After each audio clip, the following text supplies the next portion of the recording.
Vocês me escutam? Sim. Tudo bem? Então, quando o Carlos me ligou, me convidou para fazer o trabalho de hoje, ele me falou sobre condição espiritual, né?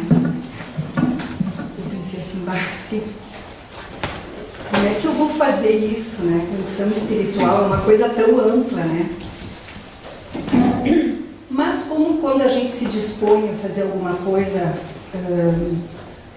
no bem, né, e eu considero um bem poder estar aqui, primeiro para mim, porque é uma oportunidade que eu tenho de talvez contribuir com alguma coisa. Eu não vim fazer nenhuma palestra, se alguém está esperando isso, não vou fazer nenhuma palestra, não me considero palestrante, mas assim, quando a gente conhece a doutrina espírita e quando nós deixamos de fato que ela entre dentro de nós, a gente acaba vendo a vida de outra forma, né? É como se as coisas, uma coisa bem popular, não passassem mais batidas por nós. Então, eu trabalho na cidade, eu não sei se alguém sabe, eu trabalho com dependência química, que é uma coisa muito dura, muito forte, muito triste, de muito sofrimento. Eu já trabalho nisso desde 2008. E quando eu entrei nesse trabalho, eu tinha me prometido que eu não ia fazer mais nada, que não ia fazer mais nada que fossem coisas assim tão pesadas, né? Porque até então eu tinha trabalhado no hospital psiquiátrico, eu tinha trabalhado na PAI, eu tinha trabalhado numa casa de repouso. E quando eu decidi isso, eu pensei, não, eu posso fazer outra coisa, eu gostaria de fazer outra coisa dentro da minha área, que eu sou assistente social, mas eu não gostaria mais de trabalhar com coisas tão dolorosas, né? Como se eu fosse dona disso, né? Quando eu decidi isso, eu percebi, eu passei num concurso que eu jamais teria esperado, e acho que por merecimento eu não tinha que ter passado, mas por essas coisas da vida eu passei nesse concurso. E justamente foi no ano que foi criado esse programa de dependência química, e eu fui assistente social, que foi destinada, eu não tive escolha, para trabalhar na dependência química.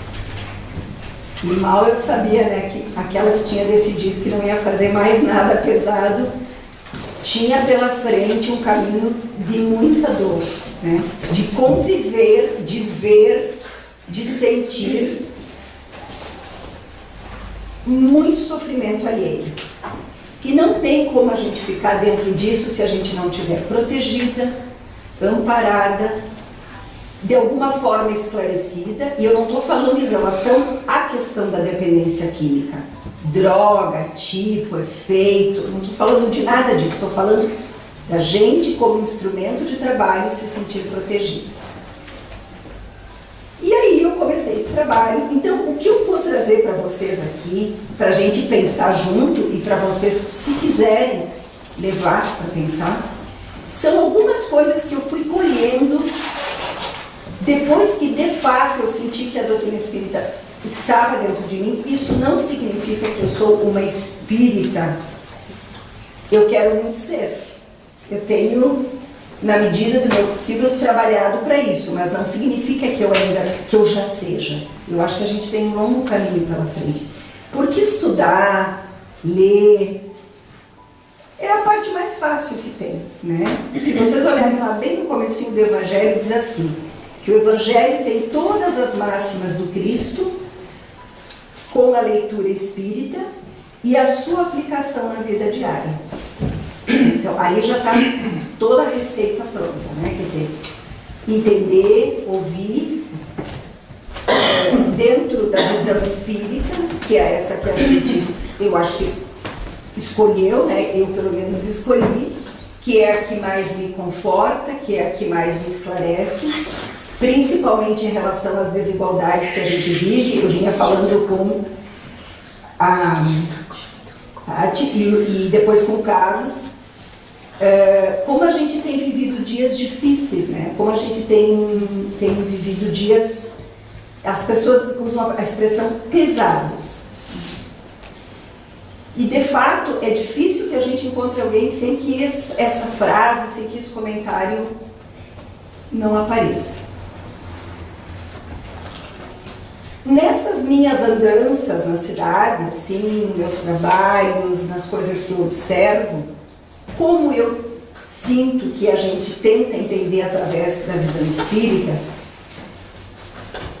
e pensando na nossa condição espiritual, porque nós temos aqui mais ou menos a mesma condição espiritual, se fosse diferente, nós não estaríamos aqui, a gente teria ido para um plano melhor. E aí, às vezes, alguém diz assim, como na mesma condição espiritual? Então, aquela pessoa que eu vejo na TV, que matou 16 pessoas, tem a mesma condição que a gente? Exatamente não, né? Mas nós estamos num plano que abriga vários níveis evolutivos. E nesses vários níveis evolutivos estamos nós e está esse nosso irmão ainda com tantas dificuldades. Então, o que a gente percebe no nosso dia a dia? Que existe um cuidado, uma dedicação muito grande para questões externas, assim, né? As pessoas estão se preocupando mais com o que vão comer, com quanto exercício físico elas vão praticar. Aí tem muitas coisas que são da moda, né? Uma hora uma coisa é totalmente maléfica para a saúde e daí daqui a pouco passa um tempo, aquilo pode ser ingerido inclusive várias vezes por dia, né? Quem segue e isso arrisca deve ficar quase maluco, porque uma hora pode, uma hora é proibido e a outra hora está totalmente liberado. Então, esse culto, muitas vezes, às coisas externas, e aí eu vou incluir a questão da vaidade exagerada, não na vaidade que nos faz ser responsáveis pelo nosso corpo, que é o instrumento que a gente tem para viver aqui, para trabalhar, para fazer os nossos compromissos, nós temos que ser responsáveis com ele, né? Então, a vaidade, no sentido de nos cuidarmos, sem exagero, ela é super saudável, ela não é contra a lei divina. Mas o que a gente tem percebido é que existem muitas pessoas, e aqui não vai nenhum julgamento, que são verdadeiros escravos de si mesmos. Por exemplo, meu Deus, hoje não fui na academia, né? Eu já ouvi gente falando assim, é um pecado mortal. Ou então, nossa, hoje eu comi aquela né, determinada alimento, nossa, não posso, como é que eu fiz isso? E passa o resto do dia se culpando. Isso é uma coisa, é quase uma escravidão, né, gente? É quase uma escravidão. Então a gente precisa, levando em conta a nossa condição espiritual, se perdoar muitas vezes por algumas coisas que a gente faz, porque faz parte do nosso dia a dia, do nosso mundo. Mas a gente não pode perder de vista a questão de se vigiar, né? E é essa proposta que eu vou fazer para nós. Então, eu já falei alguma coisinha assim, né? A gente tem esse cuidado, né? Materialmente falando, tudo certo. Vamos pensar um pouquinho na outra parte, né? Como tem sido os nossos cuidados na questão espiritual? E eu vou falar de coisas muito simples, gente, que talvez soe para vocês até como simples demais. Mas são observações que eu tenho feito no meu trabalho, no meu dia a dia. Eu trabalho quase que só com mulheres, é um universo bem diferente do que trabalhar com homens, né? Cada um vem no sexo que é necessário para cumprir as suas tarefas, né? Se eu tenho que ser mãe, obrigatoriamente eu virei um corpo feminino que vai me permitir isso, né? Se eu tiver que ter essa tarefa nessa encarnação. E se eu tiver que ter outras tarefas que exijam mais força física e tal, eu virei um corpo masculino. Então, o que eu quero dizer?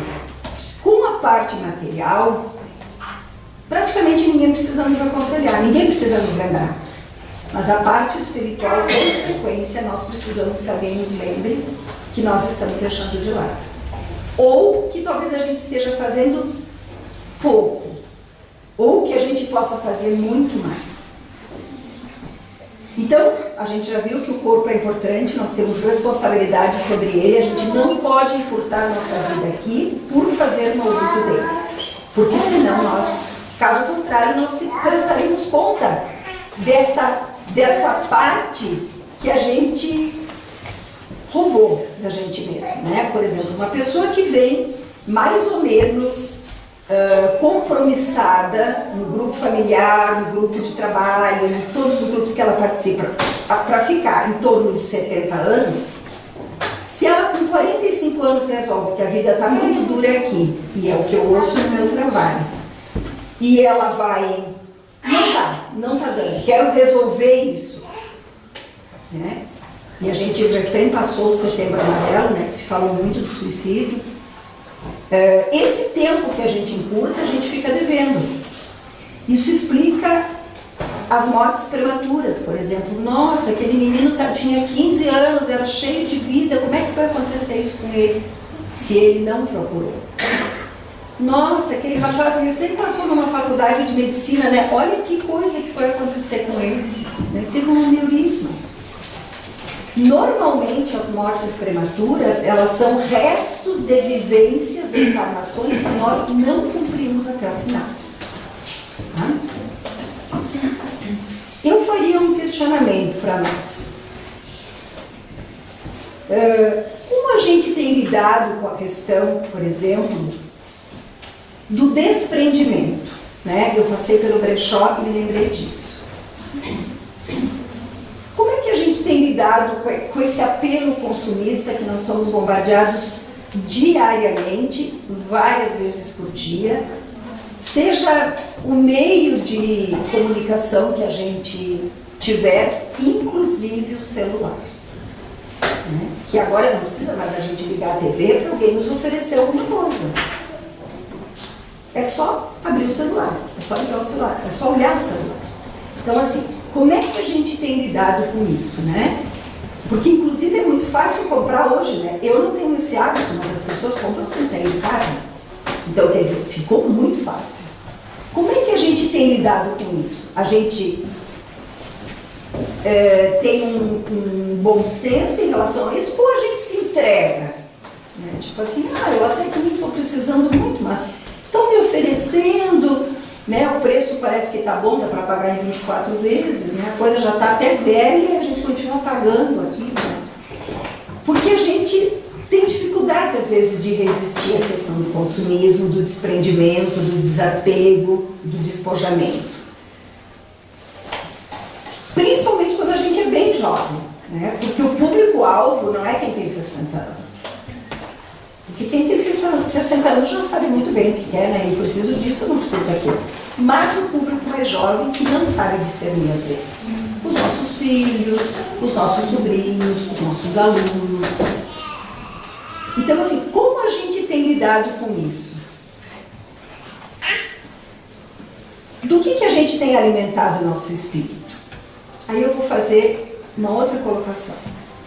Nós estamos vivendo um período no país extremamente importante para cada um de nós aqui, ninguém mais, ninguém menos. E o que a gente tem pensado a respeito disso, né? As pessoas têm cortado relações por causa disso, as pessoas têm rompido amizades. A gente tem notícias de mortes, porque as pessoas discordam de algumas opiniões. O que a gente tem recebido pelo celular? Eu vou perguntar para vocês, não precisa vocês me dizerem, mas assim, alguém de vocês essa semana não recebeu nada sobre questão política, piadinha de um, mensagem de outro, não vote nesse por causa disso, vote nesse por causa daquilo? Teve alguém aqui que não recebeu essa semana alguma coisa desse tipo? Eu acho que todo mundo deve ter recebido, né? Eu recebi muitas.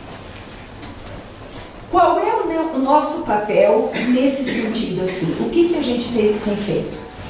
Eu estou atrás do meu celular, ninguém sabe mesmo que sou eu, né?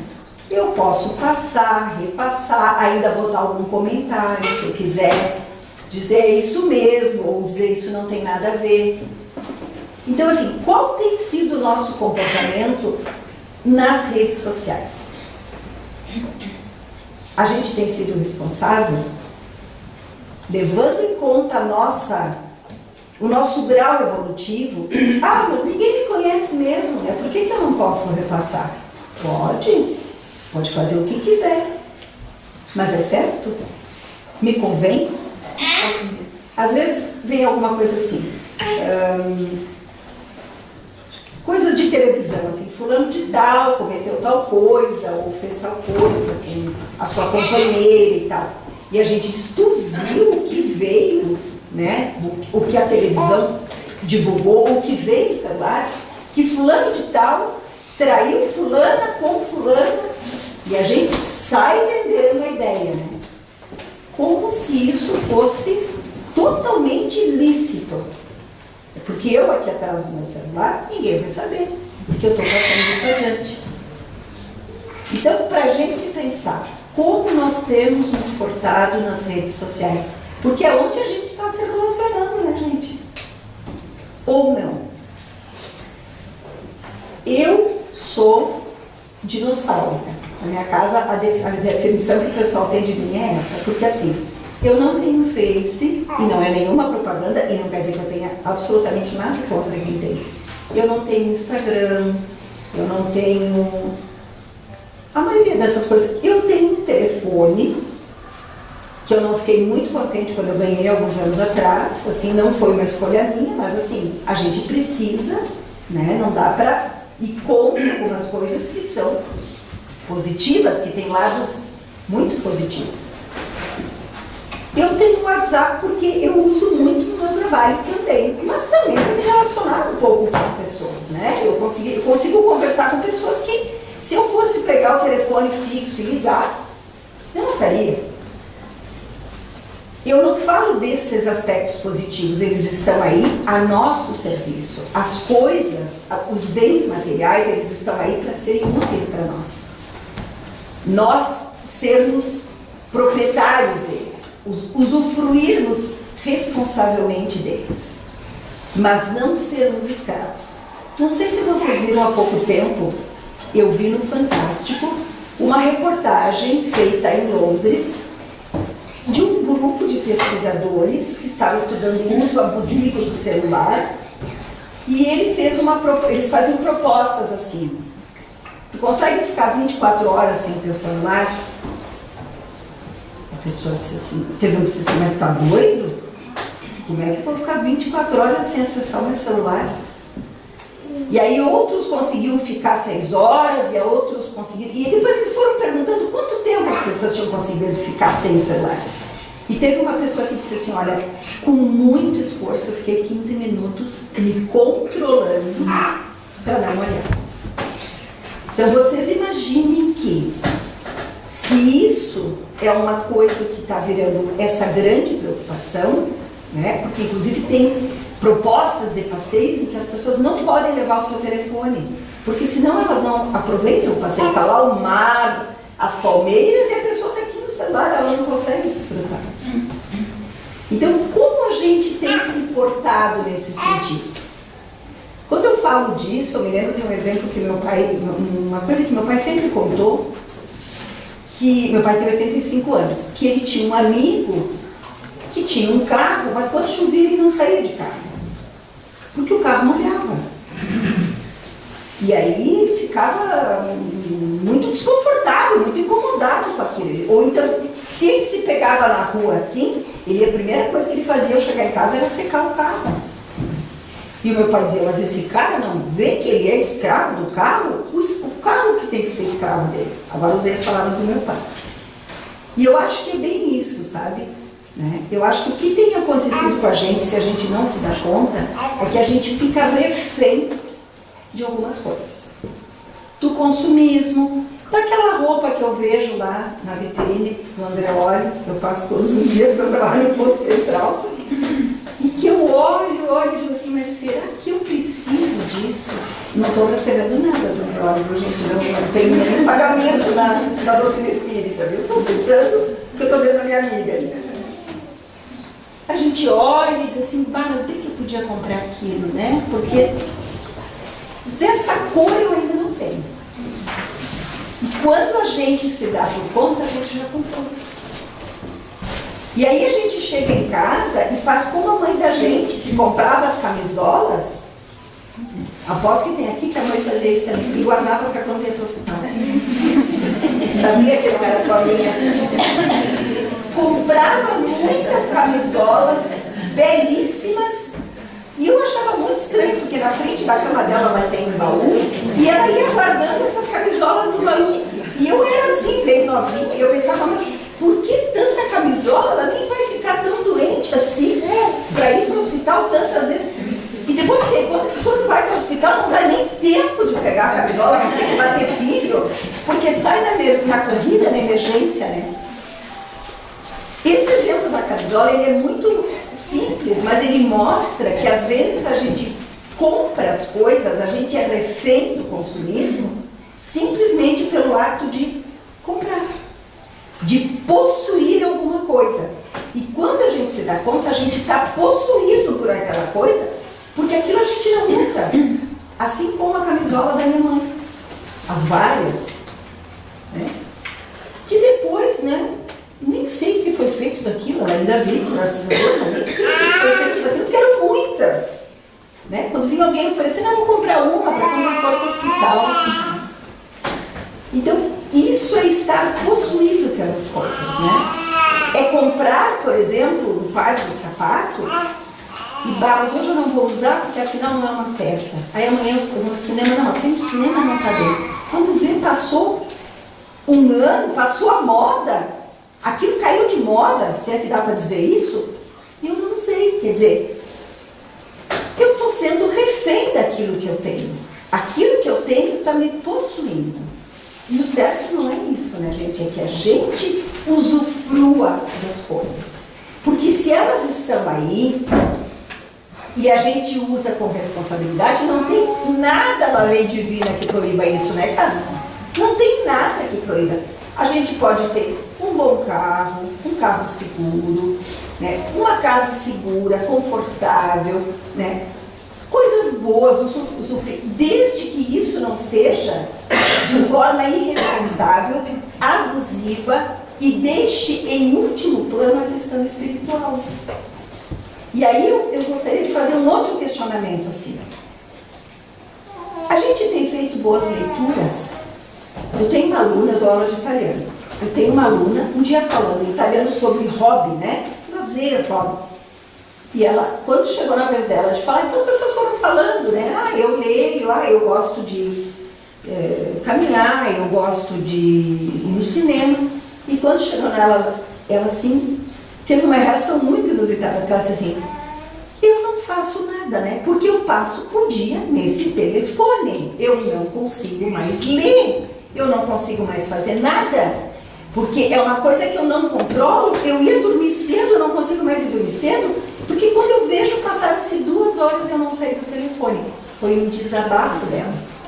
Ela, talvez até então ela não tivesse se dado conta do quanto refém ela estava disso.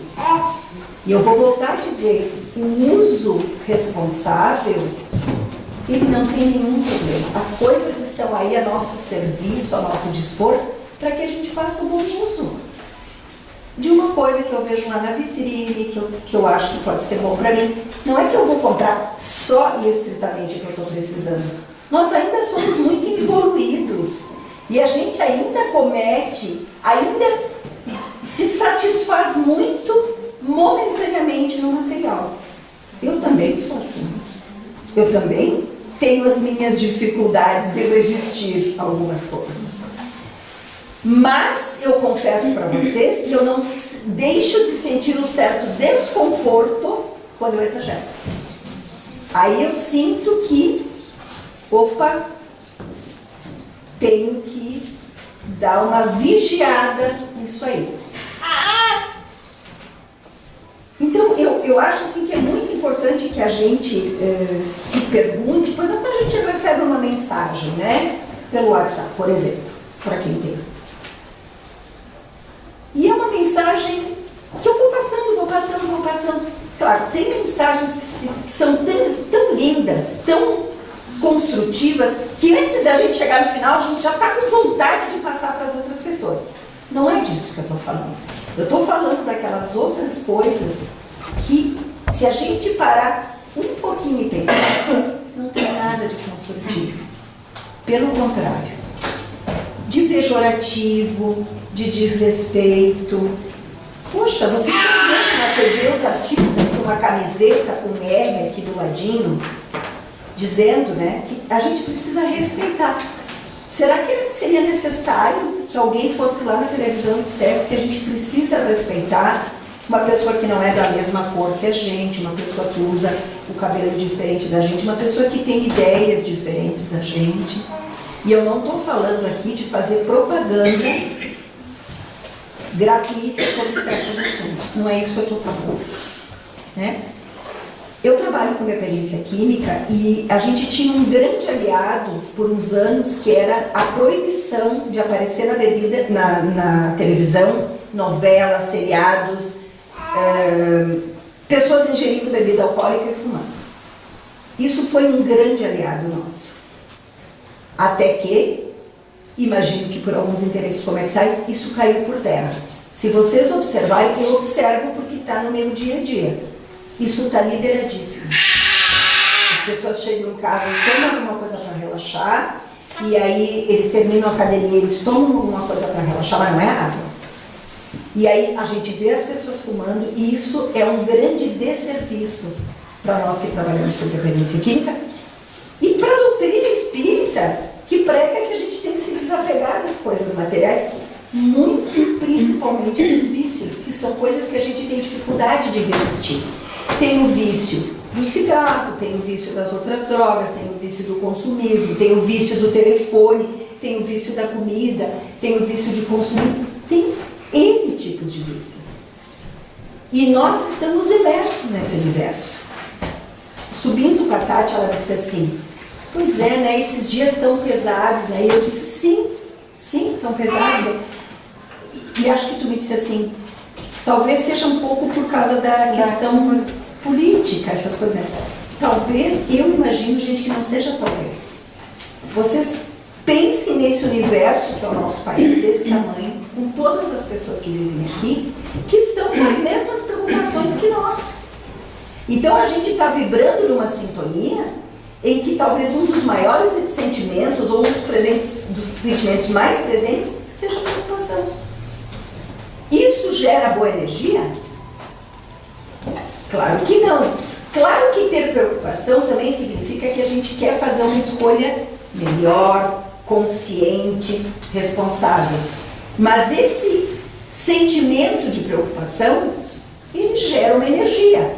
Se todo mundo aqui estivesse muito feliz, satisfeito, convicto, tranquilo, a energia seria outra. E é essa energia que a gente está respirando e está trocando um com o outro. Então, vamos... Quando a gente vê a propaganda lá na televisão, né, no caso agora, nesse assunto, a gente reclama, a gente xinga, mas que barbaridade, a pessoa está dizendo isso, mas que coisa. A gente tem a capacidade de se indignar. Mas o que a gente está fazendo com tudo isso? Será que em algum momento a gente pensa assim, bah, meu Deus, né? Que os teus espíritos de luz e de verdade nos iluminem, porque a gente precisa de um país melhor, mais justo, mais solidário, mais fraterno para viver. Para a gente pensar, a gente só se queixa ou a gente aproveita a oportunidade para pedir luz? Porque a gente está precisando de muita luz. Nós, quem vai decidir, quem vai trabalhar, quem vai escolher, quem tem posições de decisão, todos precisamos. Então, quando a gente vai fazer uma queixa, tudo bem, a gente é normal, é humano, faça queixa. Mas não deixe de fazer o seu pedido, de que a gente realmente tenha discernimento para fazer as coisas melhores. Porque é muito fácil a gente, assim como a gente atribui as coisas à vontade de Deus, vontade de Deus. E eu tiro tudo de cima das minhas costas. A gente também diz, né? Vontade do fulano que está lá em cima governando. Né? Mas como eu tenho agido aqui dentro da minha casa, eu estou sendo um bom exemplo? Eu estou sendo uma pessoa responsável? Nos grupos que eu faço parte, eu assumo que eu sou cristã ou eu tenho vergonha? Volta e meia a gente se pega no trabalho falando sobre coisas difíceis, tristes, doenças, sofrimentos, né? As pessoas a gente se fala sobre isso. E eu consigo dizer para essa pessoa, tu já parou para pensar, tu já pensou talvez assim em fazer uma prece, né? Olha, eu tenho aqui uma prece, pode ser qualquer uma, mas se tu não tiver, né? Eu posso te passar uma. Pode usar o WhatsApp para passar a prece para ela, não tem problema. A gente tem constrangimento de falar isso no grupo? Quando a gente chega em algum lugar, ou quando a gente... Alguém diz, como tu tá? Graças a Deus, eu também. Quando eu digo esse graças a Deus, eu digo como se fosse uma frase feita, ou de fato eu me sinto filho de Deus, que está protegido, que jamais está abandonado, e que graças a Ele eu ali estou naquele momento, podendo conversar, enxergar, ouvir, caminhar, sem ninguém precisar me levar até lá. Será que a gente pensa nisso quando a gente diz um graças a Deus? Ou quando a gente faz uma prece, não só para pedir, porque normalmente a gente faz para pedir, né? Mas para agradecer também, tipo assim, que bom, né? Quinta-feira já, né? Quase 8h30 da noite, a semana passou, não me aconteceu nada de ruim essa semana, ou aquilo que eu tive de difícil eu consegui dar conta. Hoje, quando eu vou para casa, eu tenho uma casa para ir, eu tenho uma cama para descansar. E quando eu falei isso para um grupo de adolescentes, eu disse assim, mas por que eu não teria uma cama, um lugar para ir? Eu disse, porque muitos não têm. Imagina, aqui na cidade, sim, muitos não têm. É só passar nas borracharias aí de noite para ver quanta gente está dormindo nas borracharias. Muitos dos meus pacientes dormem nas borracharias. Então, saber que a gente tem um lugar para voltar e pode descansar, mas por que não descansa? Quem é que não descansa de noite? Quem trabalha de noite. Ah, mas a pessoa trabalha, então ela descansa de dia. Tem gente que trabalha de dia e de noite. A gente não pode descansar de noite.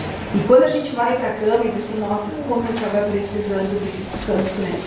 Será que em algum momento a gente lembra de dizer, graças a Deus, chegou essa hora, eu posso descansar?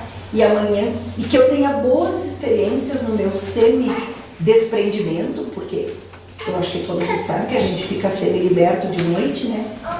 E poderá ter ótimas experiências durante a noite. Poderá ser útil, poderá aprender mais, frequentar cursos, escolas, enfim. E também, né? E também ser ajudado se a gente tiver um merecimento. Então, à noite, o descanso ele é precioso. Então, que a gente possa, quando vai dormir, se preparar, não só fazer a parte material, mas fazer a parte espiritual também, né? Se acalmar, não adianta ver um filme de terror e depois de dormir, querer dormir serenamente, é difícil. Porque eu fiquei naquela sintonia até então, que aí eu quero melhorar a sintonia. Como? Então, a gente também precisa se preparar para esse momento da semi-libertação que a gente tem durante o sono. A gente se expõe, né? Uma outra coisa que eu acho que é importante a gente pensar na nossa condição espiritual, assim, quanto a gente se expõe, tanto no sentido de que eu falei, de assumir que a gente é cristão, de que a gente... Não precisa dar explicação para ninguém, mas assim, de poder dizer, olha, eu frequento a casa espírita, eu assisto as palestras, me faz muito bem. Quando a pessoa dá abertura, né?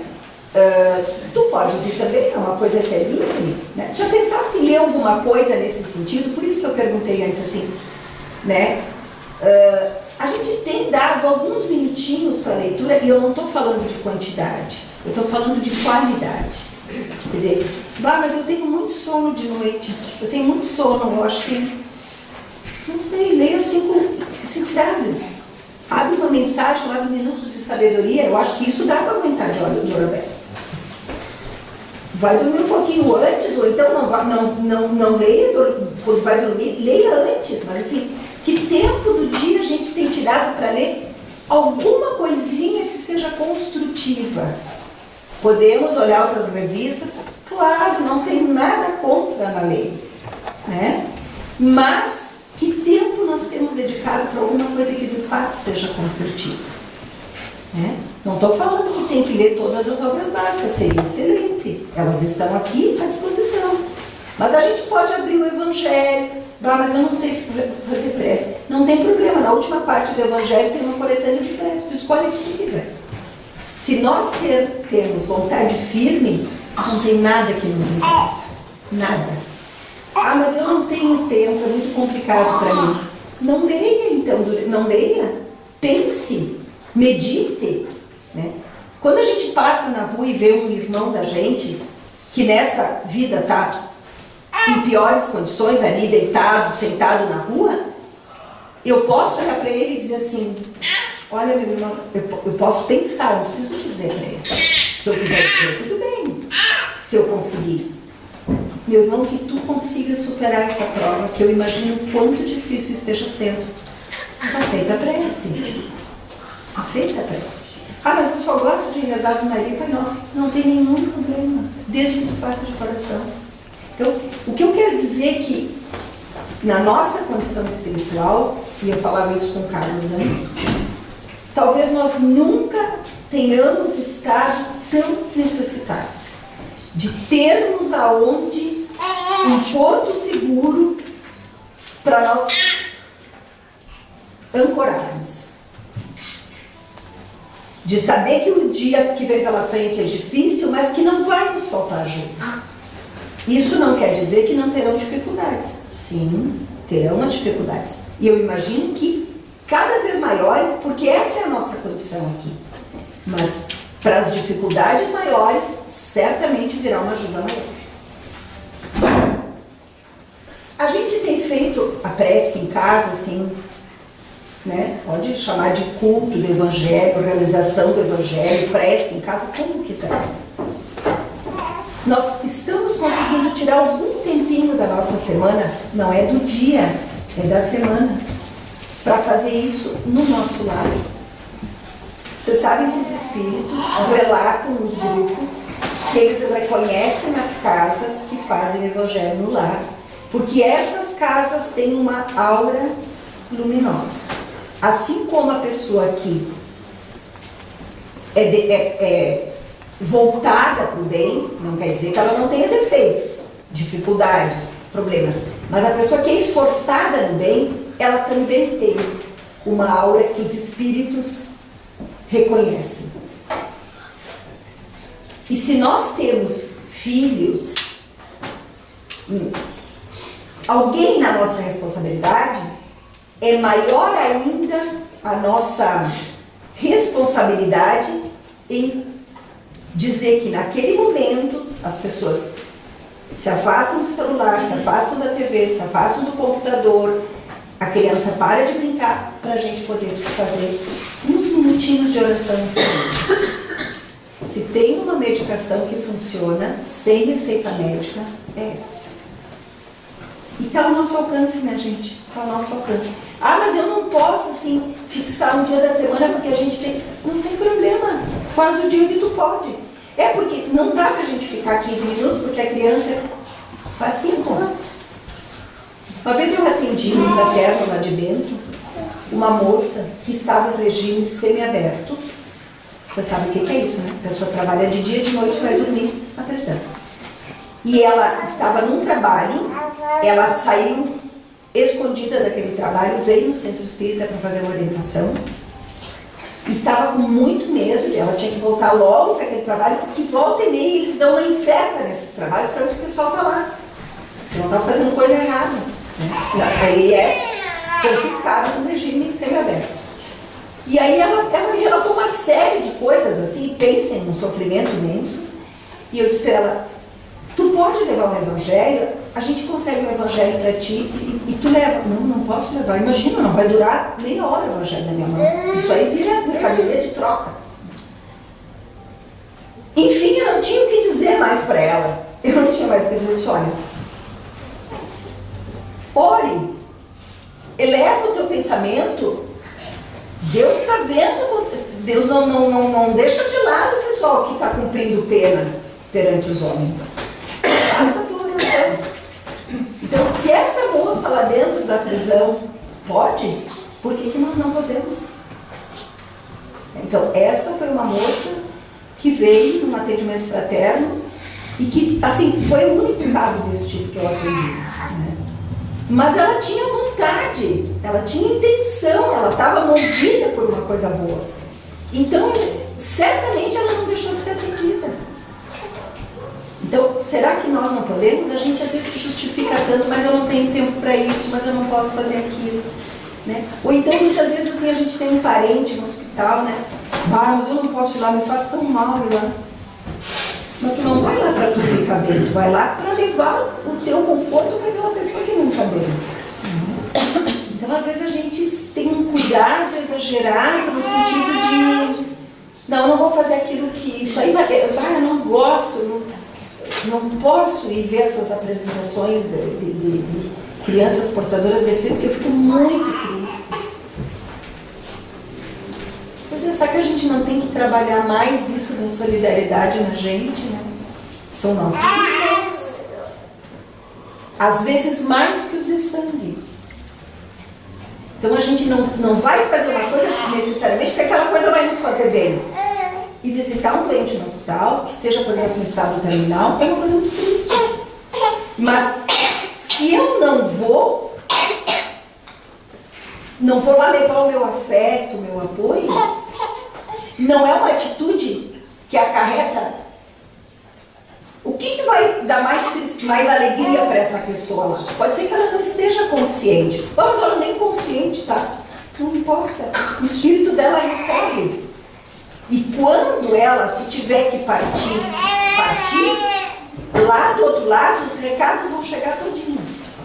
Você sabia que na espiritualidade tem um banco de preces?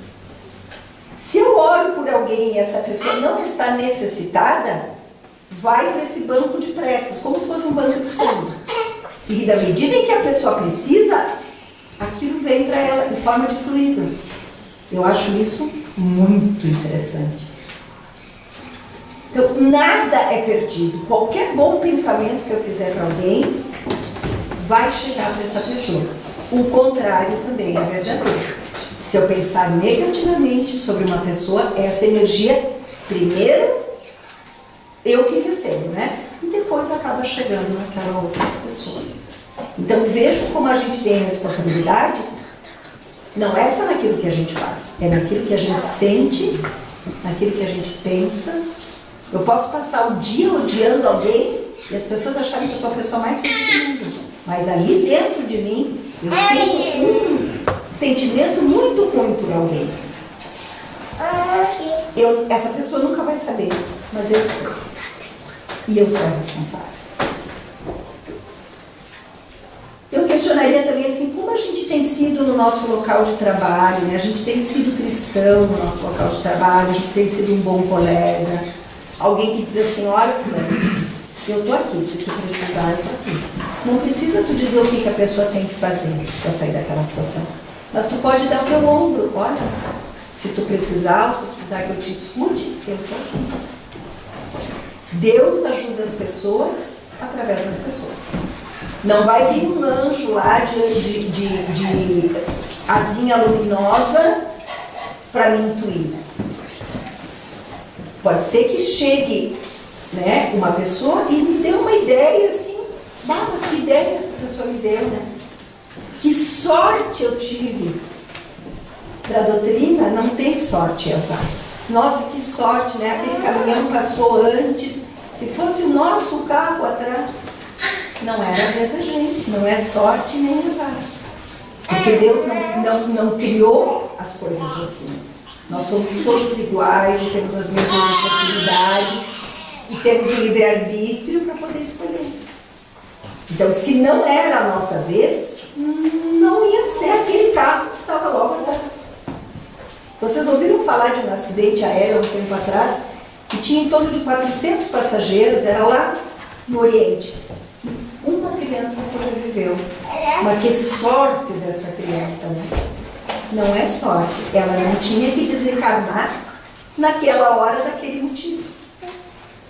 Então, será que a gente tem parado um pouquinho nesse nosso dia a dia tão corrido, tão materializado, porque a vida nos impõe, para pensar nessas simples, nessas pequenas coisas? Sorte, azar, vou repassar essa mensagem, não dá nada, não dá nada mesmo, né?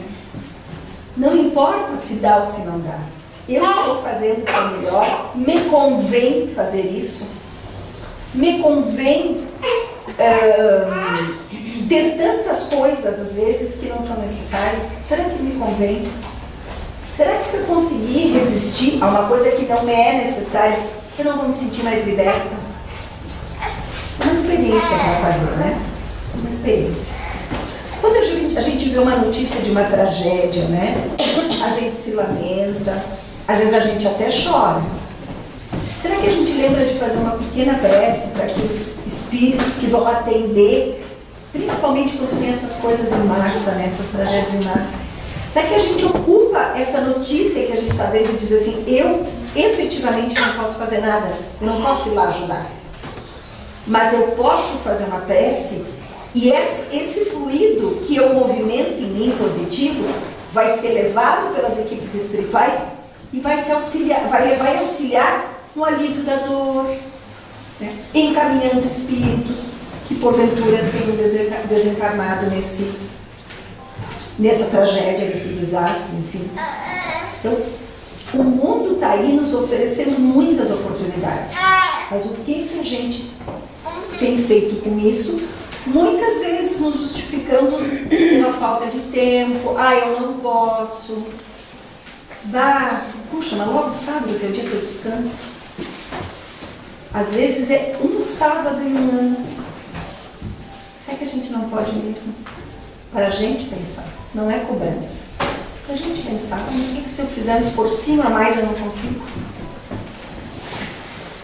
E para concluir, né, eu queria dizer assim, que tudo começa no nosso lar. Então, assim, não adianta muito eu ser muito bom com os outros, paciente, tranquilo, complacente, se em casa eu sou extremamente impaciente, intolerante, quero impor as minhas coisas. E isso não significa que a gente não deva nos posicionar, nós temos obrigação, porque a gente tem inteligência, a inteligência não é para criar mofo. A gente pode usar e deve usar, sempre para o melhor.